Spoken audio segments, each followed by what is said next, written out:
avec Netflix et ChatGPT. Sujet intéressant aussi.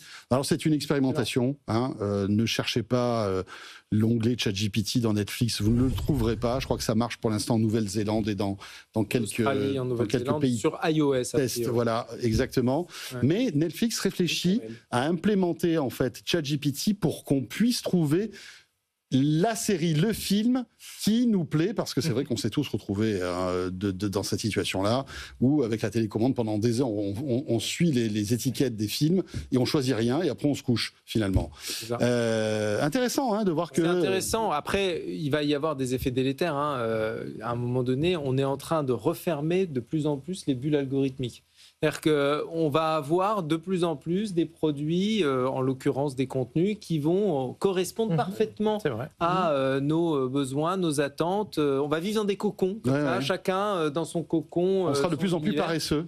Plus en plus paresseux, mais surtout de moins en moins ouvert à la nouveauté, à la sérendipité.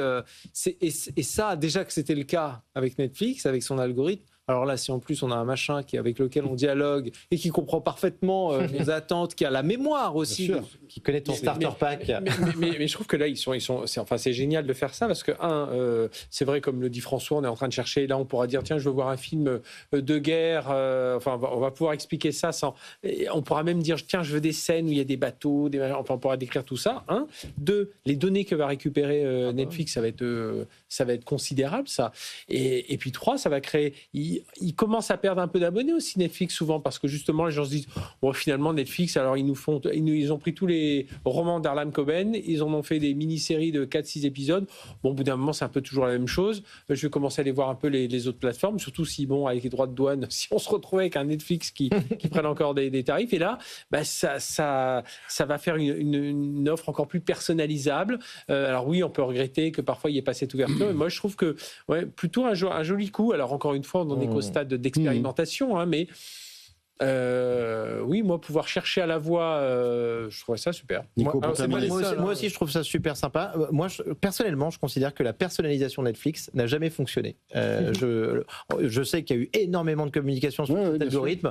Personnellement, il ne m'a jamais séduit. Là, peut-être qu'ils vont trouver vraiment la bonne manière. Avec ChatGPT et ses 800 millions d'utilisateurs aujourd'hui, je pense que ça peut être incroyable. Je me dis aussi, attendons un petit peu. Si ça fonctionne bien, ça nous semble séduisant. Imagine dans un an, Sora, les capacités de Sora de OpenAI.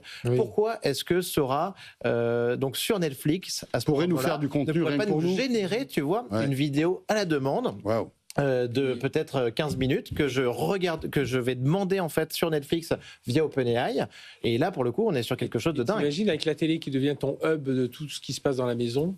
ChatGPT. T'imagines, tu demandes à Netflix qu'il te fasse un épisode inédit de Black Mirror. Bah oui. La boucle est bouclée, on y est. On y est là, François.